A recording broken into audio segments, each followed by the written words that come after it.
So, Christopher, I think you're actually the only properly billed member of the panel.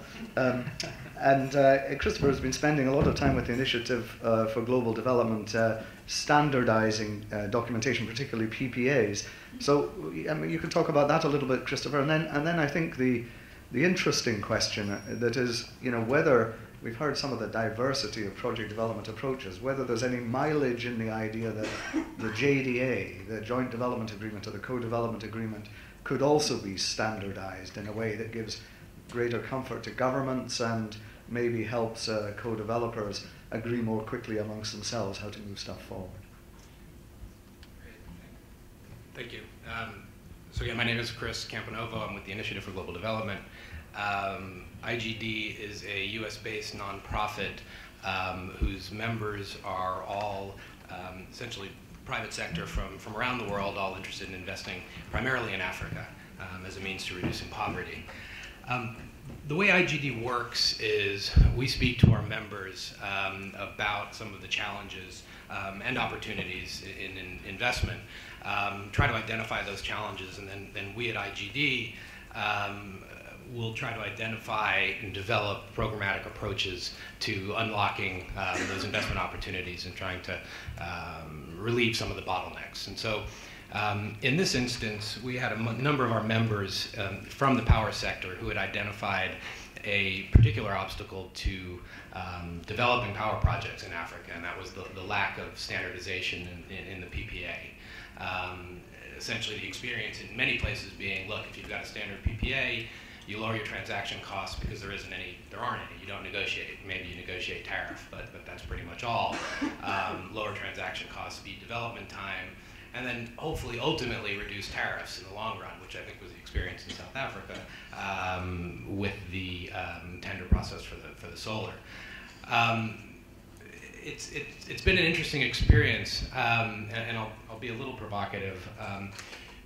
We've spent quite a bit of time trying to identify governments that would be interested in adopting a standardized PPA, looking at where the deal flow is, looking at bureaucratics, you know, where would it be possible to get this done, the politics, trying to identify where it hadn't already been done, where things weren't, there wasn't a lot of attention. And we've identified a number of countries where we think we have some traction.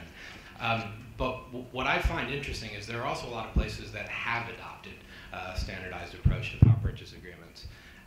Yet we're not really seeing the transaction costs come down or development time reduced. And you know, so I think it raises this question: is what are the other issues? I mean, well, why isn't something as vital as the power purchase agreement, if you can take that off the table for negotiation? Why isn't that now freeing things up?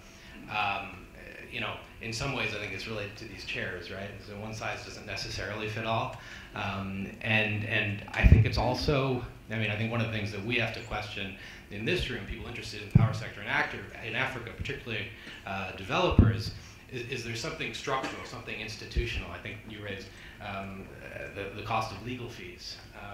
You know, our lawyers, are these, even if it's a standardized document, are we still re-lawyering them over and over again for 2 years just for the sake of doing it?